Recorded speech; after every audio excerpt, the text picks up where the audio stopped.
At my daughter's wedding, she looked me in the eye and said, "I have a real mother now, leave." I walked out of that church in silence, but what Ava didn't know was that she had just awakened the wrong woman. My name is Beatrice. I am 71 years old, and I have just lived through the greatest humiliation of my life. For 35 years, I was the only mother Ava ever knew. Her father died when she was 20, and from that day on, I became her entire world. I worked 3 jobs to pay for her private university. I sold my late husband's engagement ring to cover her master's degree, and I took out a second mortgage on this house twice so that she would never want for anything. Yesterday morning, I woke up excited, ironing my pale pink dress for the wedding. It was the same one I wore to her graduation, the only elegant thing I owned. I fixed my hair in the bathroom mirror, practicing the smile I would give when they saw her walk down the aisle. I had saved for a year to give her the pearl earrings that had belonged to my mother. But 6 months ago, when Ava met Victoria Davenport, her fiancé Michael's mother, everything changed. Victoria is a high society woman, owner of properties downtown, always dressed as if she'd just stepped out of a magazine. From the first day, she looked at me as if I were the help. "What a shame Ava didn't have a more refined maternal figure," she once said to me as we had tea in her mansion. Victoria began to fill my daughter's head with ideas. "A young lady of your caliber needs to distance herself from certain elements of her past," she would whisper. "Your future is with us now." I watched as Ava began to be ashamed of our humble home, of my work-worn hands, of my accent that betrayed my humble origins. The visits became less frequent, the calls shorter. "I'm very busy, Mom," she would say. "Victoria is teaching me high society etiquette." Every word was a dagger in my heart, but I kept smiling because I thought that after the wedding, things would go back to normal. How wrong I was. The ceremony was in the most elegant, historic stone church in the city. I arrived early, with my small bouquet of cheap flowers, looking for my place in the front row. But a man in a suit stopped me. "Excuse me, ma'am, but this section is reserved for the immediate family," he said, pointing toward the back. "Your seat is in row 15. I froze, 15 rows back, as if I were just any other guest. As if I hadn't been the one who rocked her to sleep every night when she had nightmares, who taught her to walk, who worked until my hands bled so she could get an education. Ava entered, radiant in a white dress that cost more than my 6-month salary. Victoria walked by her side, looking like the true mother of the bride. My daughter saw me sitting in the back and didn't even smile. Her eyes slid over me as if I were a piece of old furniture. After the ceremony, during the reception, I approached to congratulate her. I had the pearl earrings in my trembling hands. "Ava, my love, I wanted to give you these. They were your grandmother's." She looked at me with a coldness I had never seen before. Victoria stood right behind her, wearing that venomous smile. "Mom," Ava said, but she pronounced the word as if it disgusted her. "I want you to know something." The hall was still filled with music and laughter, but for me, the world had stopped. "Victoria has officially adopted me," she continued. "She is going to be my mother from now on, a real mother who can give me the status I deserve." My legs felt weak. "Ava, I don't understand." "You understand perfectly," she cut me off. "I don't need you anymore. Victoria has taught me that I can't let my past ruin my future." She leaned close to my ear and whispered the words that shattered me. "I have a real mother now, leave." Tears began to roll down my cheeks, but I didn't say a word. All the guests were watching us. Victoria was smiling triumphantly. Michael looked away, ashamed, but too cowardly to defend me. I left the earrings on the table and walked towards the exit. No one stopped me. No one followed me. 35 years of unconditional love vanished in that moment. That night, I cried until I had no tears left. I sat in my small kitchen, surrounded by all the memories of Ava, her elementary school drawings taped to the refrigerator, the letters she wrote me as a teenager, the photos of our birthdays celebrated with homemade cakes because we couldn't afford a restaurant. It all seemed like a lie now. The next day, I waited for her call. An apology, an explanation, something. But my phone remained silent. I dialed her number 3 times, but it went straight to voicemail. I wrote texts that she never answered. "Ava, please, let's talk." I'm your mother. My love, I don't understand what happened. I love you, no matter what you said. Nothing. Absolute silence. A week later, an envelope arrived at my door. It was from a high-powered law firm. Inside was a letter that froze my blood. Dear Mrs. Beatrice Miller, this letter is to inform you that Miss Ava Victoria Davenport has decided to legally change her surname and sever all familial ties with you. Davenport. She had taken Victoria's last name, erasing any trace of me from her identity. The letter continued. Furthermore, you are hereby informed that all benefits, life insurance policies, and inheritances that might have corresponded to you have been transferred to Mrs. Victoria Davenport, who now acts as her legal mother.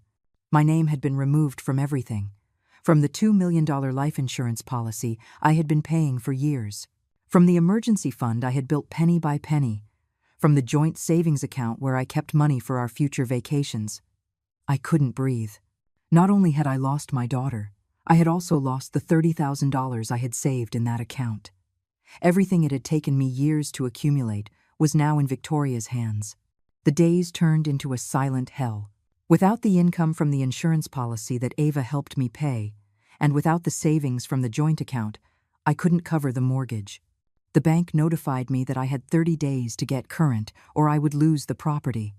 The same house where I raised my daughter alone, where every wall held our memories, where I thought I would grow old in peace. I had to pack my few belongings and move into a cheap motel on the outskirts of town. The Sunset Motor Inn had water stains on the walls, a bed that creaked with every movement, and the constant noise of traffic that wouldn't let me sleep. I paid $150 a week, money that came from my small widow's pension. In the mornings, I would walk to the corner diner, where a cup of coffee cost $3. I would sit at the same table by the window, watching happy families pass by, mothers with their adult daughters arm in arm, shopping together, laughing together, the life I thought I would have forever. One afternoon, desperate to hear Ava's voice, I went to her new house. Victoria had given her a mansion in the most exclusive neighborhood as a wedding gift. I stood in front of the Golden Gate, looking at the lit windows, imagining my daughter having dinner with her new family. I rang the bell. A housekeeper answered. "I'm looking for Ava," I said in a trembling voice. "I'm her mother." The woman looked at me with pity. "I'm sorry, ma'am, but I have orders not to allow you inside." Miss Ava was very clear. "You are no longer welcome here." My knees almost gave out. My own daughter had given orders to treat me like a dangerous stranger.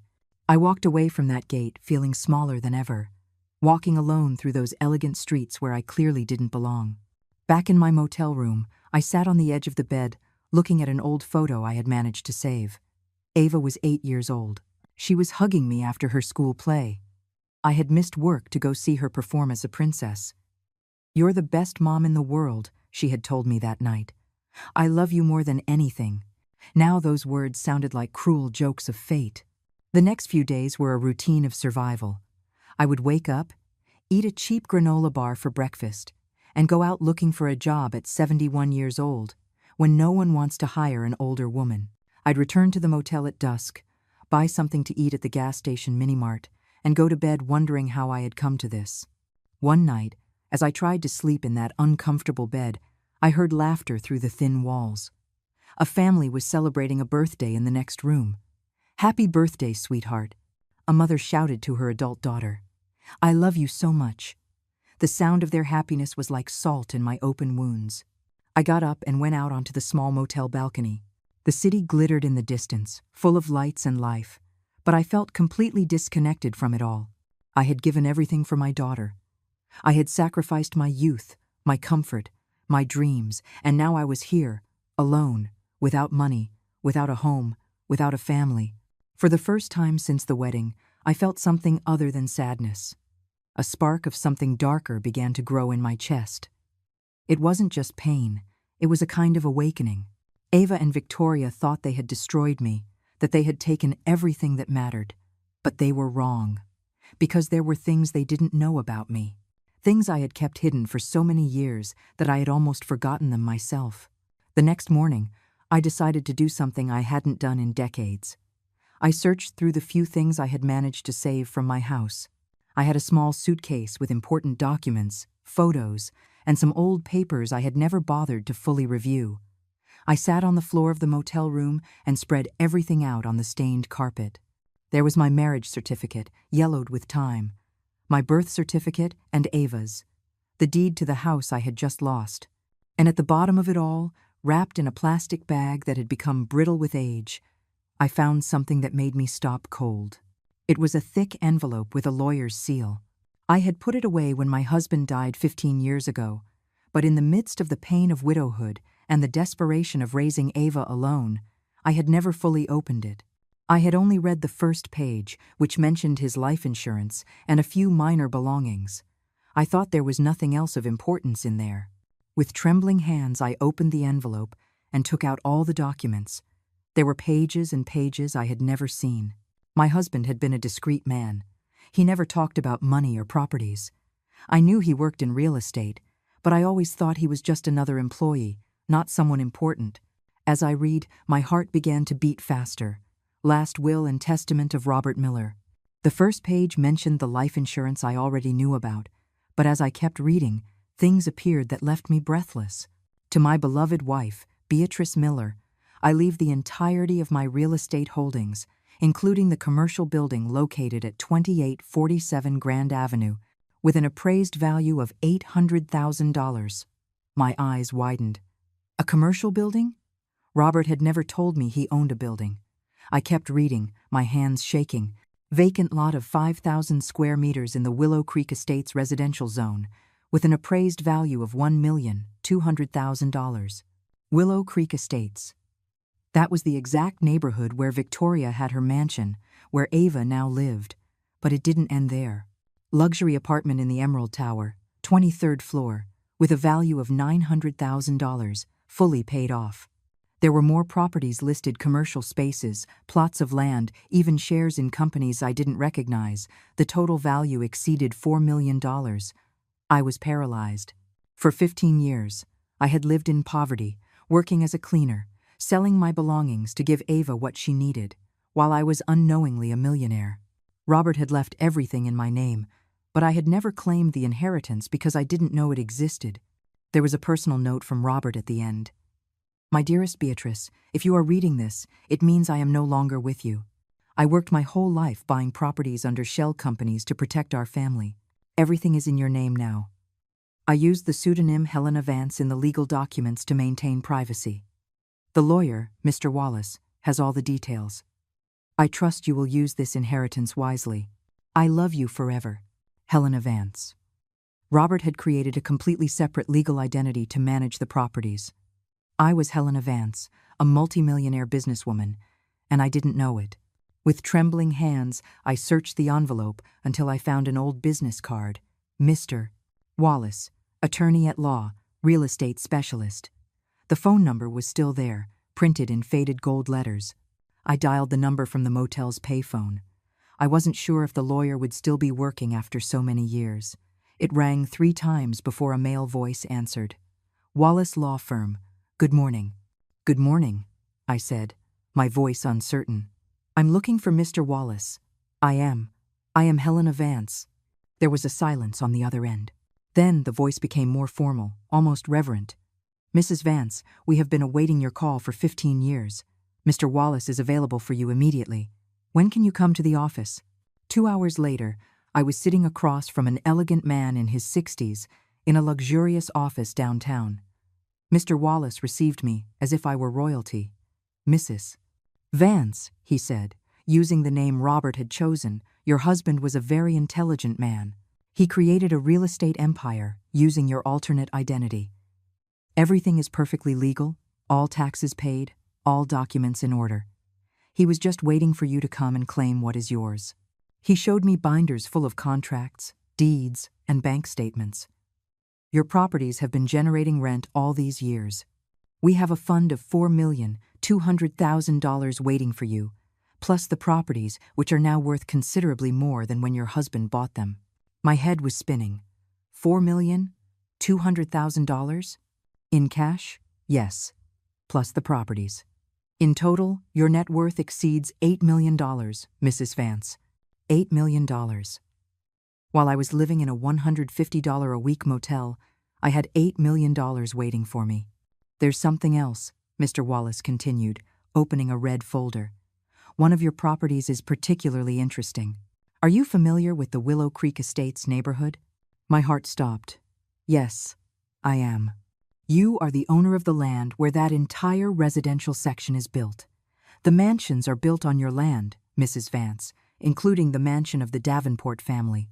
Victoria, the woman who had taken my daughter, who had humiliated me, who thought she was superior to me, was living on my land. The lease agreements are about to expire, the lawyer continued.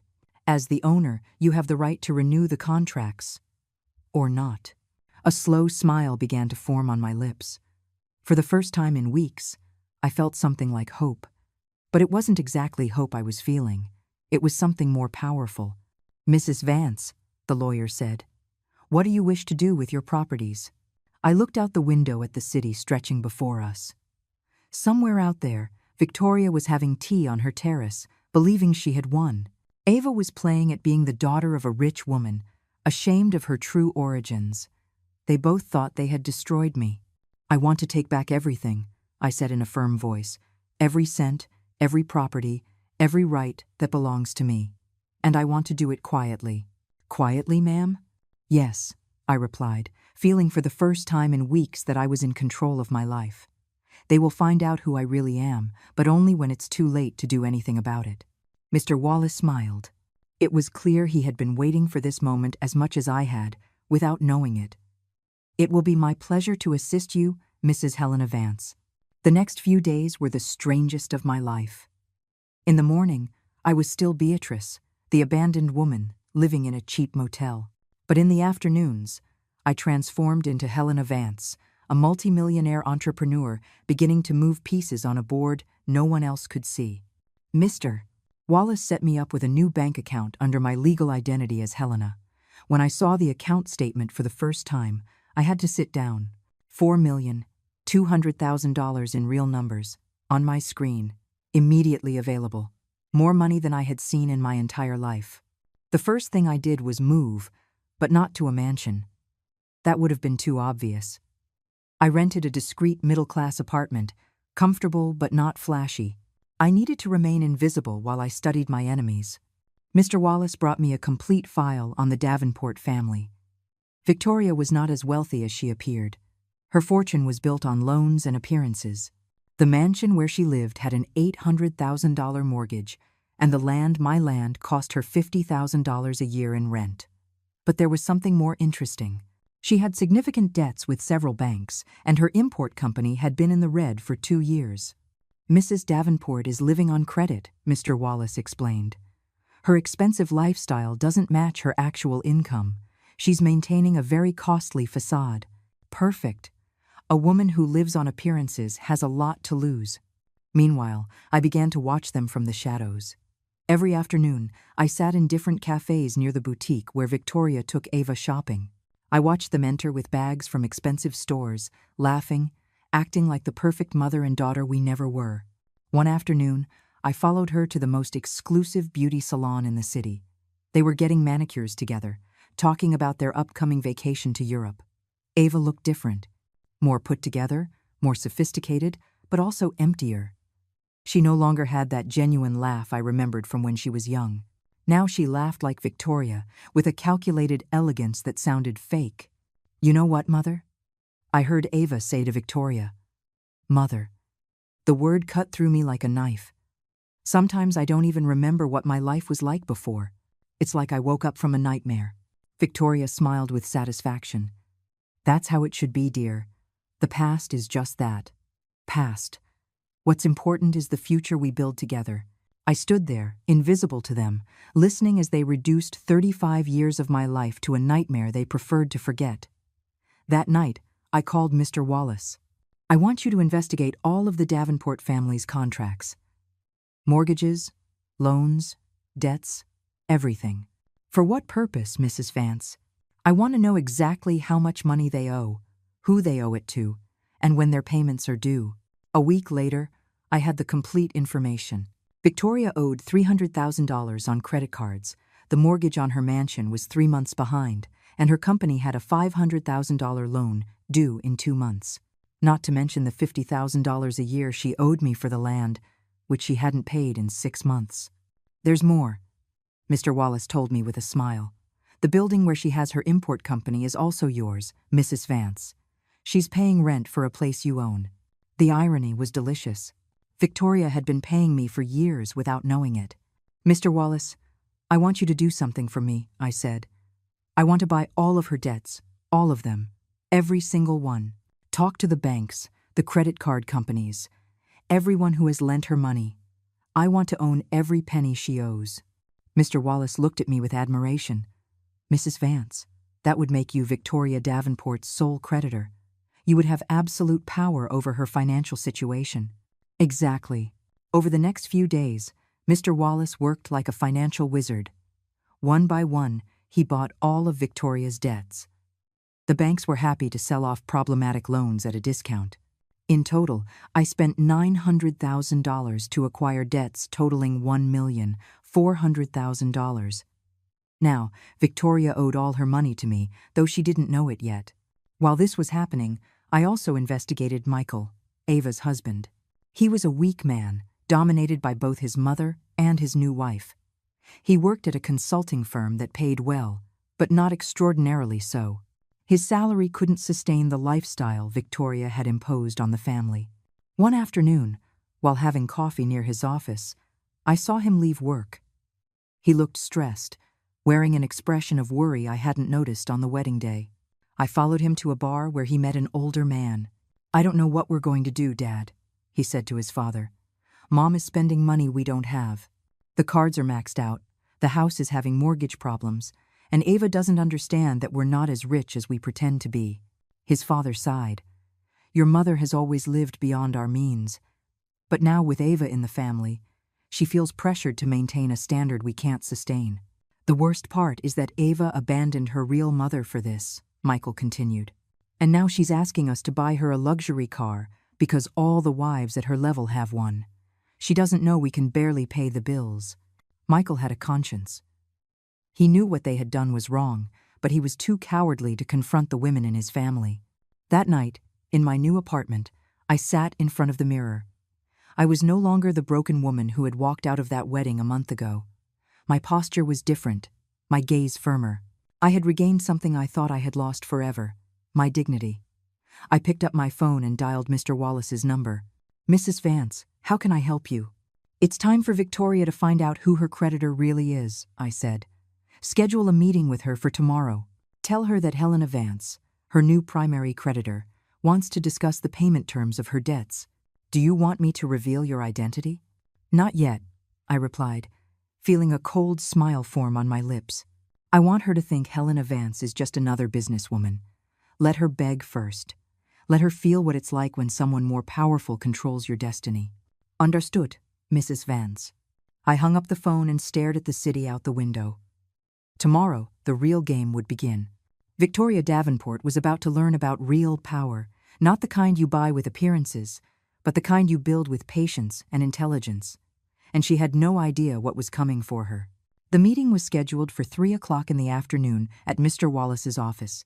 I arrived an hour early and situated myself in the adjacent conference room, where I could hear everything through the thin wall but remain invisible. Mr. Wallace had installed a small microphone so I wouldn't miss a word. At exactly 3 o'clock, I heard Victoria's heels clicking on the marble hallway. Her voice came through, clear and arrogant. "I hope this doesn't take long. I have a spa appointment at 4. "Good afternoon, Mrs. Davenport," I heard Mr. Wallace's professional voice. "Please, have a seat. We have much to discuss." "Look, Mr. Wallace," Victoria began in that condescending tone I knew so well. "I don't know what kind of misunderstanding there is, but I don't owe any money to some Helena Vance. My financial affairs are perfectly in order." Mr. Wallace cleared his throat. "I'm afraid there's an error in your information, Mrs. Davenport. Mrs. Helena Vance has acquired all of your debts. Your mortgage with National Bank, your credit cards with Chase and American Express, your company's business loan with Santander, and, of course, the overdue rent on the land where your residence is built." There was a silence that lasted several seconds. When Victoria spoke again, her voice had lost all its previous arrogance. "How is that possible? The banks can't sell my debts without notifying me."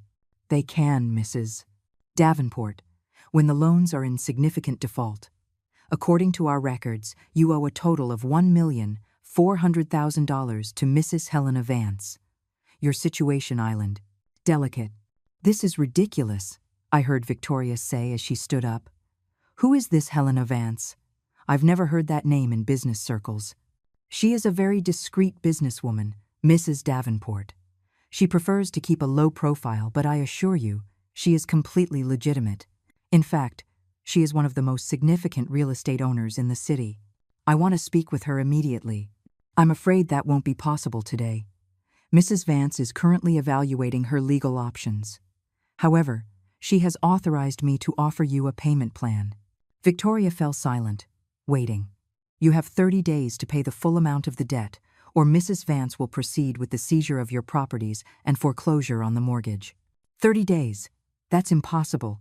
Who has $1,400,000 available in a month? "Those are the terms, Mrs. Davenport. Although Mrs. Vance did mention she might consider alternative terms if you are amenable to certain concessions." "What kind of concessions?" "First, the immediate vacating of the property in Willow Creek Estates. Second, the transfer of your import company as part of the payment. And third, a public apology for certain social indiscretions." I couldn't help but smile. Mr. Wallace was following the plan perfectly. "Social indiscretions? What are you talking about?" "Mrs. Vance is aware of situations where you have inappropriately interfered in the family relationships of others. She finds this morally reprehensible." Victoria was silent for a long moment. I could imagine her trying to process all the information. "I need time to think," she finally said, her voice trembling. "Of course. You have until noon tomorrow to give me an initial response. After that, Mrs. Vance will proceed with the corresponding legal actions." I heard Victoria's footsteps leaving the office, but this time they weren't the confident clicks of before. They sounded hurried, nervous. 10 minutes later, Mr. Wallace entered the room where I was waiting. "How did I do, Mrs. Vance?" "Perfectly," I told him. "Did you notice how her voice changed when she realized she had no control?" "Yes." "She went from arrogance to panic in a matter of minutes." "What do we do now?" "Now, we wait. And in the meantime, we prepare for phase 2. That evening, I set in motion the most delicate part of my plan.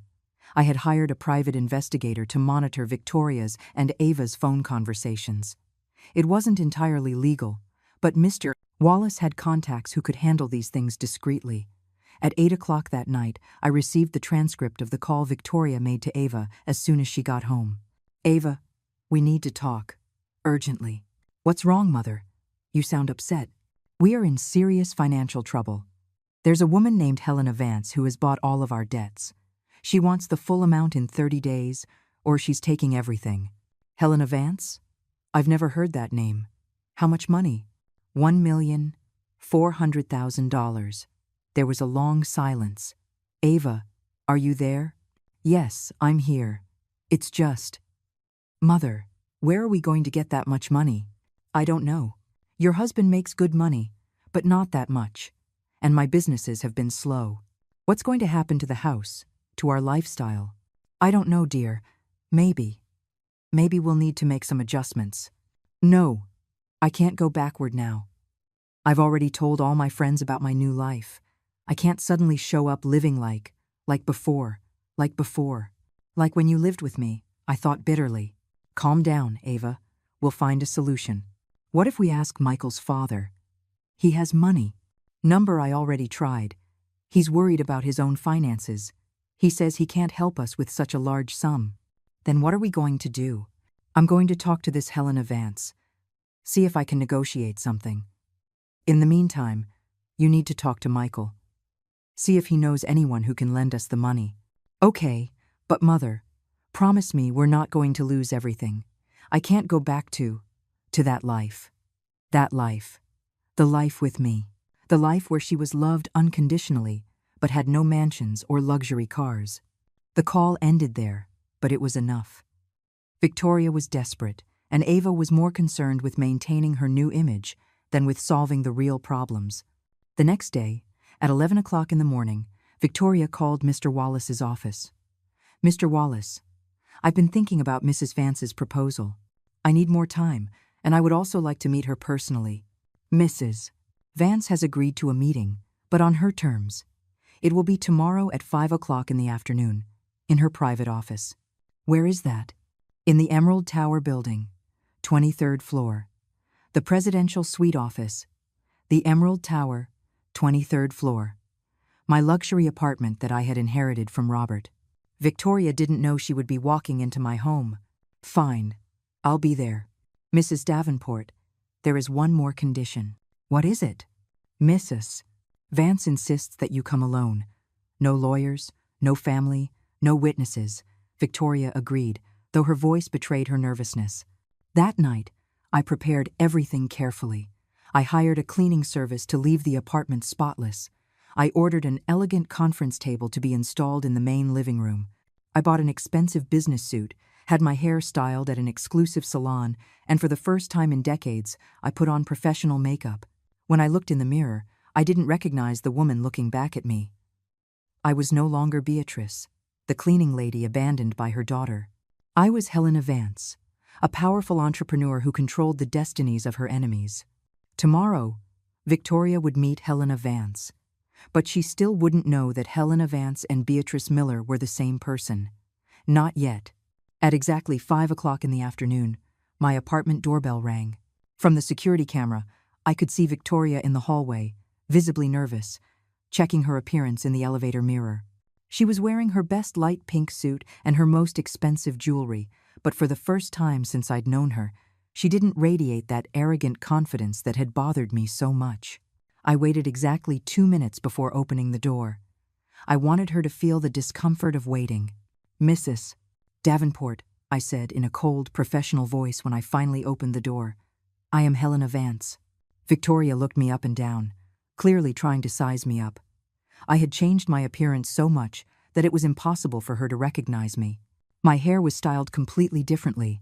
I was wearing designer glasses, professional makeup, and a business suit that cost more than I used to make in 3 months as a cleaner. "A pleasure, Mrs. Vance," she replied with a forced smile. "Thank you for seeing me. Please, come in." I led her to the main living area, where I had set everything up like a true executive boardroom. Victoria looked around, obviously impressed. The apartment was elegant but not ostentatious, exactly the image I wanted to project. "Please, have a seat," I said, gesturing to a chair opposite the table. I sat on the other side, maintaining distance and power. "Mrs. Vance," Victoria began carefully, "I believe there has been a misunderstanding about my financial situation."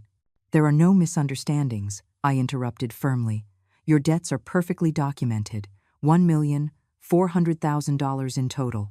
Well, these last few months have been difficult. My company is undergoing a temporary restructuring.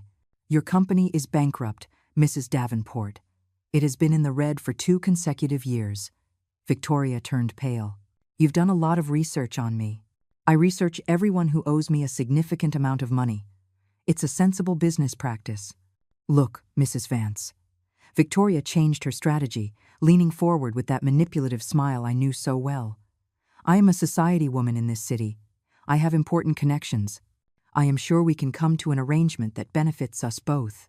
"What kind of arrangement do you propose?" "Well, I can pay you a portion now, and the rest in monthly installments. I can also introduce you into the right social circles. A businesswoman like you could benefit from the proper connections." I couldn't help a cold smile. "You are offering me social connections as a form of payment. It's a legitimate proposal. At our social level, relationships are as valuable as money." "Our social level?" I repeated slowly. "Tell me, Mrs. Davenport, what do you know about my social level?" Victoria shifted uncomfortably in her seat. "Well, it's obvious you are a successful, educated, refined woman. Unlike whom?" "I'm sorry, I don't understand the question." "I am wondering if you believe all women deserve respect, regardless of their background or economic situation." Victoria frowned, clearly confused by the turn in conversation. Of course I do. I respect all people. All people?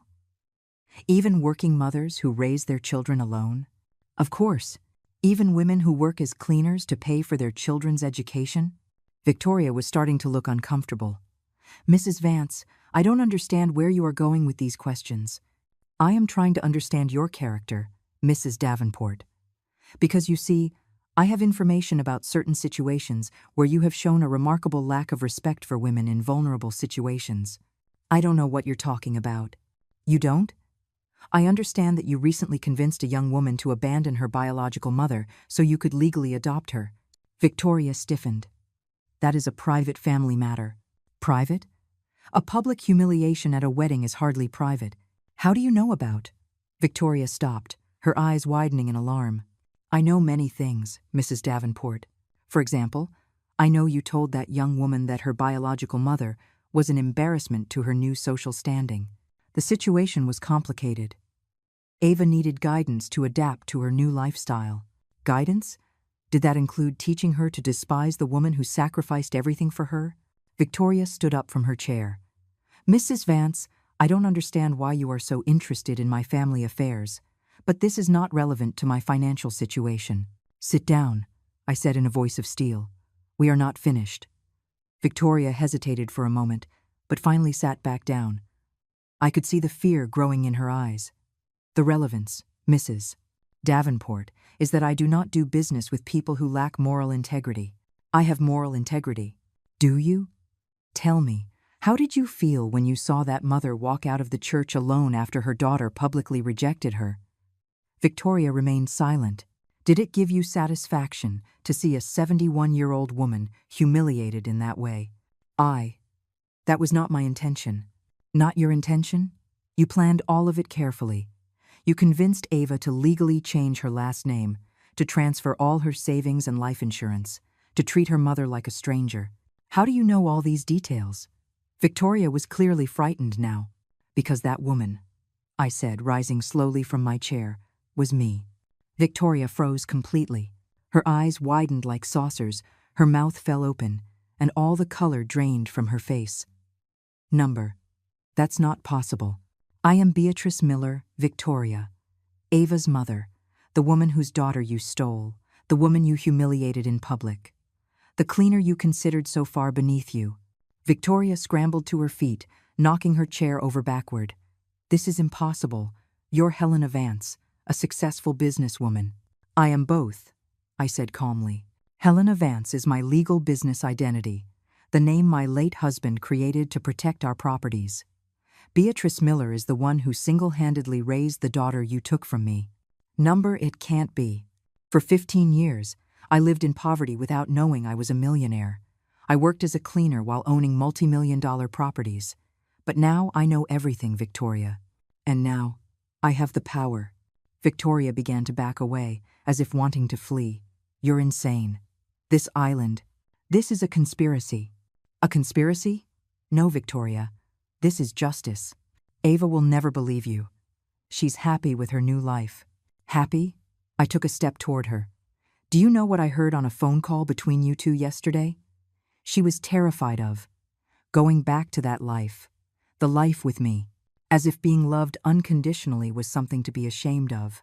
You can't prove anything, can't I? I picked up a binder from the table. Here are all the deeds to the properties where you live, all the lease agreements you have been violating, all the documents proving that Helena Vance and Beatrice Miller are the same person. Victoria stared at the binder as if it were a venomous snake. You thought you had won, I continued in a calm voice. You thought you had destroyed a poor, helpless woman. But what you really did was awaken a powerful woman who had been dormant for 15 years. What? What do you want from me? I want you to feel exactly what I felt. I want you to experience loss, humiliation, abandonment. Victoria began to cry. Please, don't do this. I can give Ava back. Give her back? I looked at her with contempt.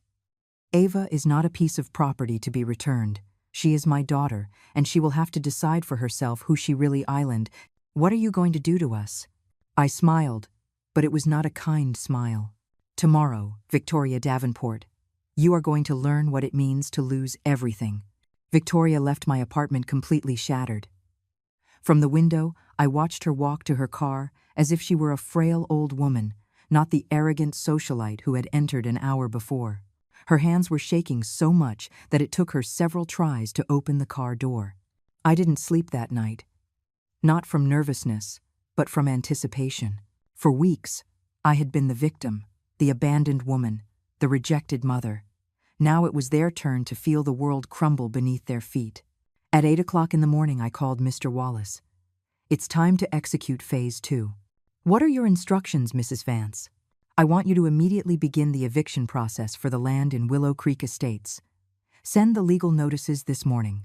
They have 72 hours to vacate the property and the building where her company is located.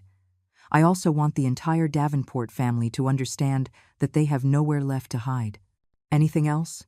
Yes. Contact all the luxury service providers they use, the country club, the spa, the boutiques where they have credit. I want them to know that Helena Vance no longer authorizes any charges in the name of Victoria Davenport. Understood. And if they try to contact you, they will not find Helena Vance anywhere. Officially, Helena Vance has become invisible. 2 hours later, the chaos began. My private investigator kept me informed of everything that was happening through the phone taps. The first call was from Victoria to Ava at 10:30 in the morning. Ava, I need you to come home immediately. We have an emergency. What kind of emergency?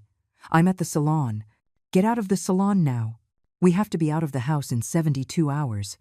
What? What are you talking about? Helena Vance, She Island. Oh my God, Ava. She is your biological mother. There was a silence so long I thought the line had disconnected. That's impossible. It's not impossible. I met with her yesterday. Helena Vance is Beatrice Miller. Your real mother owns everything. Our house, my company, our debts, everything. It can't be. My mother was a poor cleaner. A multimillionaire cleaner. She's been playing with us this whole time. Are you sure? Completely.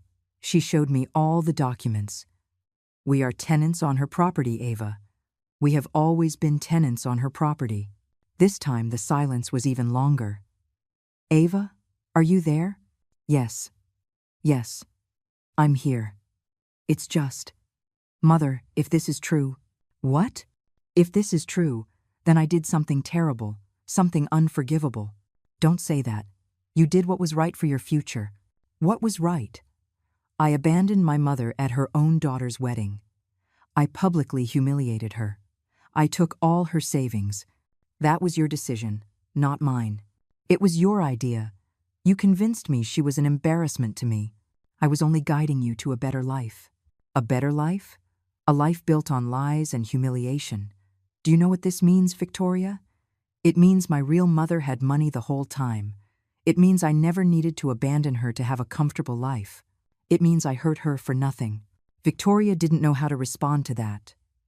I'm on my way now, Ava continued, her voice breaking. We need to talk about this. An hour later, another call came in, this time from Michael to his father. Dad, I need to tell you something incredible. Remember Ava's mother, the one we abandoned at the wedding? Yes, that whole business that always seemed cruel to me. It turns out she's a millionaire. She owns the land we live on, the building where Mom has her company, and all of our debts. What are you saying? That we have been living on the property of the woman we publicly humiliated. And now she's kicking us out. Michael, that can't be true. It is, Dad. Mom just confessed everything. She said she met with her yesterday and that Helena Vance is actually Beatrice Miller. My God, what are you going to do now? I don't know. Ava is completely devastated. She says she needs to find her real mother and ask for forgiveness. Maybe that's the right thing to do. Yeah, I think so. But Mom is furious. She says Ava is being emotionally manipulated. At 2 o'clock in the afternoon, my phone rang. It was a number I didn't recognize. Helena Vance. It was Ava's voice, but it sounded completely different. Broken, vulnerable, like the little girl I remembered. Who is this? It's Ava. Ava Miller. She had gone back to using my last name. Could we talk? About what? About everything. About what I did. About who you really are. About about whether there is any way to fix this. Where is Victoria? I don't know. She left after our argument. I think she went to talk to lawyers to see if she can stop the eviction. And what do you want, Ava? There was a long pause. I want to see my real mother. I want to ask her for forgiveness for the most terrible thing I have ever done in my life. Your real mother is dead, I said coldly. She died the day you abandoned her in that church. Please, don't say that. Why not? It's the truth. The woman who raised you, who sacrificed everything for you, who loved you unconditionally, that woman no longer exists. Helena Vance is someone different. Please, her voice broke completely. I know I don't deserve forgiveness. I know what I did was unforgivable. But I need to try to fix it. How do you plan to fix 35 years of love that you destroyed in 5 minutes? I don't know, she cried. I don't know, but I have to try. I listened to her cry for several minutes. A part of me, the part that was still Beatrice, wanted to comfort her. But Helena Vance was stronger. Tonight, I said finally, at 8 o'clock, in the park where we used to go when you were little, the one by the lake. You'll be there? Someone will be there, I replied. Whether that person is your mother or Helena Vance will depend on what you have to say.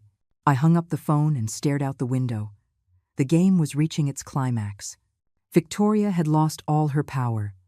Ava had woken up to reality, and I had to decide if I wanted complete revenge or if there was anything left of the mother I had once been. That afternoon, as I was preparing for the meeting, I received one last call from my investigator. Mrs. Vance Victoria Davenport just arrived at National Bank.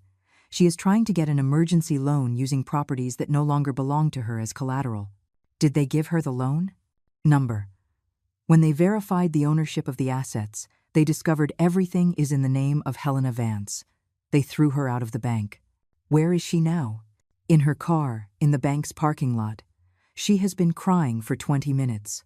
For the first time in weeks, I felt no satisfaction hearing about Victoria's suffering. I felt empty, as if revenge wasn't as sweet as I had imagined. It was time to face my daughter. I arrived at the park half an hour before our meeting. It was the same place I used to take Ava as a child, where I taught her to ride a bike, where we celebrated her birthdays when we didn't have money for big parties. The memories hit me like waves. Her laughter as I pushed her on the swings, her tears when she scraped her knees, her spontaneous hugs when she told me I was the best mom in the world.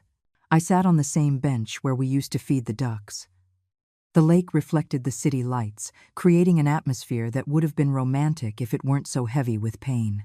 At exactly 8 o'clock, I saw a figure walking slowly down the path. It was Ava, but she looked completely different from how I had seen her in recent months. She wasn't wearing her elegant clothes or expensive jewelry. She wore simple jeans and a white blouse, just like she used to when she lived with me. Her hair was pulled back in a simple ponytail, without the sophisticated style Victoria had imposed on her. She approached the bench slowly, as if afraid I might disappear. Her eyes were red and swollen from crying. "Mom?" she said in a small voice, using the word she had so cruelly rejected weeks ago. I didn't answer immediately. I looked at her for a long moment, studying her face. I could see the girl she had been, but also the woman who had chosen to hurt me. "Sit down," I said finally. She sat at the opposite end of the bench, keeping her distance. Neither of us spoke for several minutes. We just listened to the sound of the water and the distant traffic. "I don't know where to start," she finally murmured. "Start by explaining to me how it's possible that my own daughter could look me in the eyes and tell me she didn't need me anymore." Ava began to cry silently. I didn't want to hurt you." Victoria had been filling my head with ideas for months. What kind of ideas? She told me that to truly belong in high society, I needed to detach from my humble past. That the wives of successful men couldn't have mothers who worked as cleaners. "And you believed her?" "Yes," she whispered. "I believed her because I wanted to believe her, because I was dazzled by everything she was offering me." "What was she offering you that I hadn't already given you?" "Status, money, social respect." She paused. "Superficial things that I now realize mean nothing compared to what I lost." "And what did you lose, Ava?" "You. I lost the only person in the world who loved me unconditionally. I lost the woman who worked 3 jobs to pay for my college. I lost my real mother. The tears were flowing freely down her face now. Victoria never really loved me. She saw me as a project, a doll she could mold for her own satisfaction. But you loved me for who I was, not for who I could become. And why did it take you so long to realize that? Because I was blind. Because I was so obsessed with fitting into a world I thought was better than my life with you. She looked me directly in the eyes. Do you know what Victoria told me today when she found out you were Helena Vance? Tell me. She said I should be happy because now I had access to a truly rich mother. She didn't understand why I was crying. To her, you were only valuable now that we knew you had money. I felt a pang of pain mixed with rage. And what did you say to her? I told her she never understood anything, that a mother's worth isn't measured in dollars, but in years of sacrifice, of unconditional love, of being there when you need her most. Her voice broke. I told her I had lost the best woman in the world by following her advice. We fell silent again. I was struggling with conflicting emotions. The part of me that was still Beatrice wanted to hug her, forgive her, tell her everything would be all right. But Helena Vance was more cautious, more hurt. Do you know how much money I lost because of you two? I asked. The $30,000 I had saved in our joint account. It was transferred to Victoria when you changed your last name. I had to live in a motel because I couldn't pay the mortgage without that money. Ava covered her mouth in horror. Number, I didn't know that happened. You didn't know? You signed the papers, Ava. You authorized the transfer of all my savings. Victoria told me they were legal formalities, that they wouldn't affect your financial situation. Lie after lie, I muttered. Do you see how she manipulated you? Yes, now I see it. But you know what the worst part is? What? That I wanted to be manipulated. Because it was easier to believe that you weren't good enough for me than to face the reality that I was an ungrateful daughter.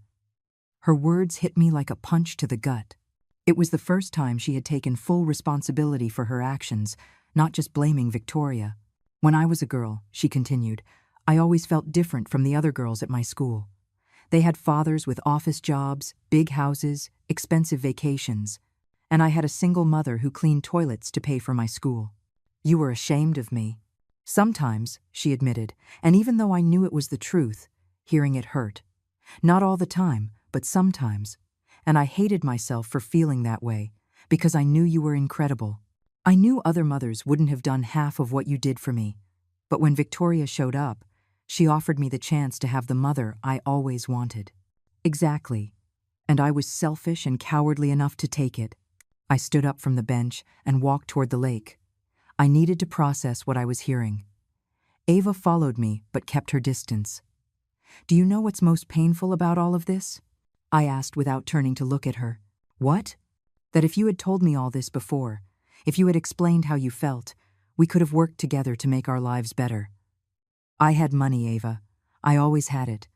We could have lived comfortably. We could have traveled. We could have had everything you wanted without you abandoning me. I didn't know you had money, but you knew I loved you. And you knew you loved me. Wasn't that enough to at least talk to me before making such a drastic decision? You were right, she cried. You were completely right. I was a coward. I was selfish. I was cruel. I turned to face her. And what do you want now, Ava? What do you expect from this conversation? I don't expect anything, she replied. I don't expect your forgiveness, because I know I don't deserve it. I don't expect things to go back to the way they were, because I know that's impossible. I just wanted you to know that I realized the magnitude of what I did, and that I would give anything to be able to undo it. Anything. Anything? Would you leave, Michael? Would you give up your new life?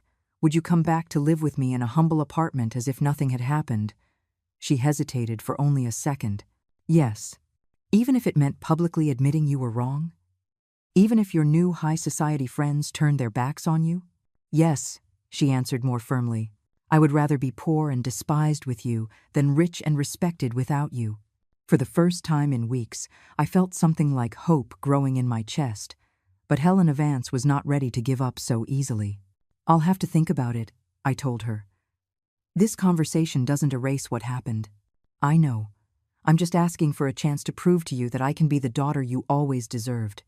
There will be a meeting at Victoria's house tomorrow, I told her. The lawyers are coming to execute the eviction. If you really want to prove something to me, show me whose side you're on when the time comes. The morning of the eviction, I arrived at the mansion in Willow Creek Estates at 9 o'clock sharp. Mr. Wallace accompanied me with a folder full of legal documents and 2 court officers. I had decided to be present as Helena Vance, not Beatrice. I wanted Victoria to see exactly who held the power now. The mansion looked different in the morning light. It was no longer the symbol of unattainable luxury that had intimidated me months before. It was simply a house built on my land, occupied by people who owed me $1,400,000. Victoria opened the door before we could ring the bell. She looked terrible, deep dark circles under her eyes, disheveled hair, the same wrinkled clothes from yesterday. She had aged 10 years in 2 days. "Good morning, Mrs. Davenport," I said in a professional voice. "We are here to execute the legal eviction from this property." "This is unfair," she said in a hoarse voice. "You're using your money for revenge." "I am using my money to reclaim what is legally mine. You have violated the terms of the lease agreement by not paying rent for 6 months. Because I didn't know you were the owner. Ignorance does not nullify contractual obligations, Mrs. Davenport." We entered the house. Victoria had packed a few suitcases, but it was obvious she wasn't finished. Most of the furniture and decorations were still in place. "Where is Ava?" I asked. "I don't know. She left last night after our fight and hasn't come back." "What fight?" Victoria looked at me with resentment. "She says she wants to go back to you, that this life isn't worth it if it means losing her real mother." I told her she was being emotionally manipulated, but she wouldn't listen. Emotionally manipulated? The way you manipulated her? I gave her opportunities you never could have. With what money, Victoria? Your company is bankrupt, your credit cards are maxed out, your mortgage is in default. Everything you gave Ava was built on debts you couldn't pay. That's temporary. Businesses have their ups and downs. No, Victoria. Businesses require planning, honesty, and hard work. Things you apparently don't understand. One of the court officers approached. "Mrs. Vance, would you like us to proceed with the inventory of seizable assets?" "Yes, proceed." Victoria collapsed onto an expensive sofa that would soon no longer be hers. "What do you want from me? You want to see me on the street, with nothing." I sat across from her, maintaining my businesslike composure. "I want you to understand what it feels like to lose everything you think is important. I get it. I've lost my house, my company, my social status. You haven't lost the most important thing." "What?" "You haven't lost your son. Michael is still your son. He still loves you, despite everything. I lost my daughter because of your manipulations. Ava can go back to you whenever she wants. Can she? The damage is already done, Victoria. You taught her to despise me, to be ashamed of me, to see me as an obstacle to her happiness. Those lessons are not easily unlearned." Victoria was silent for a moment. "What do I have to do to make this stop?" "Nothing. This isn't about what you do now. It's about what you already did." At that moment, we heard a car pull into the driveway. Through the window, I saw Ava getting out of a cab. She was carrying a small suitcase and looked determined. She walked through the front door without ringing the bell. Seeing me sitting in the living room, she walked directly toward me. "Mrs. Helena Vance," she said formally, and then turned to Victoria. "Victoria, I've come to get my things. I'm leaving this house." "What are you doing?" Victoria stood up, alarmed. "What I should have done months ago, choosing my real family. She's manipulating you. She's using her money to control you." Ava looked at her with a calm I hadn't seen before. "My mother never needed to use her money to control me, Victoria. For 35 years, she controlled me with something much more powerful: unconditional love. You are making a mistake. The mistake was made 6 months ago when I decided to be ashamed of the woman who gave me life." Ava turned to me. "Mrs. Vance, I know I have no right to ask you for anything, but if there is any chance of getting my mother back, I am willing to do whatever it takes, including giving up my marriage. My marriage is based on lies and manipulation. Michael is a good man, but he can't separate himself from his mother, and I can't keep living in an environment where my past is considered a source of shame." Victoria approached Ava. You are going to throw your life away for a woman who is emotionally blackmailing you. The only one who emotionally blackmailed me was you, Ava replied firmly. You convinced me that my mother's love wasn't enough because it didn't come with social status.